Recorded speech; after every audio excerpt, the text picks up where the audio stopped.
সন্ত্রাসবাদের দায়ে একসঙ্গে ৮ আইএস সদস্যের মৃত্যুদণ্ড কার্যকর করেছে ইরাক। বৃহস্পতিবার বিচার মন্ত্রণালয়ের একটি দলের তত্ত্বাবধানে ফাঁসিতে ঝুলিয়ে তাঁদের মৃত্যুদণ্ড কার্যকর করা হয়। দেশটির এক স্বাস্থ্য কর্মকর্তা ও একটি নিরাপত্তা সূত্র বার্তা সংস্থা এএফপিকে এ তথ্য জানিয়েছে।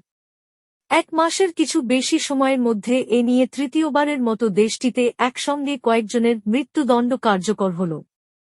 সাম্প্রতিক বছরগুলোতে শতাধিক ব্যক্তিকে মৃত্যুদণ্ড ও যাবজ্জীবন কারাদণ্ড দিয়েছেন ইরাকের আদালত। নাসিরিয়াহ শহরের আল-হাট কারাগারের একটি নিরাপত্তা সূত্র জানিয়েছে, সন্ত্রাসবাদের দায়ে ৮ জনকে দোষী সাব্যস্ত করা হয়েছে। তারা ইসলামিক স্টেটের সদস্য। চিকিৎসা সংক্রান্ত একটি সূত্র বলেছে, স্বাস্থ্য মন্ত্রণালয় ফাঁসি দিয়ে মৃত্যুদণ্ড কার্যকর করা হয়েছে এমন ৮ জনের মরদেহ পেয়েছে। নাসিরিয়াহতে আল-হাট একটি কুখ্যাত কারাগার। ইরাকিরা বিশ্বাস করেন, যারা এই কারাগারে যান তারা কখনো জীবিত বের হন না। অ্যামনেস্টি ইন্টারন্যাশনালের ইরাকের গবেষক রোজো সালিহি বলেন, এভাবে মৃত্যুদণ্ড কার্যকর করা মানে হল ইরাককে এই দণ্ড বন্ধের যে আহ্বান জানানো হচ্ছে তা তারা কানে তুলছে না।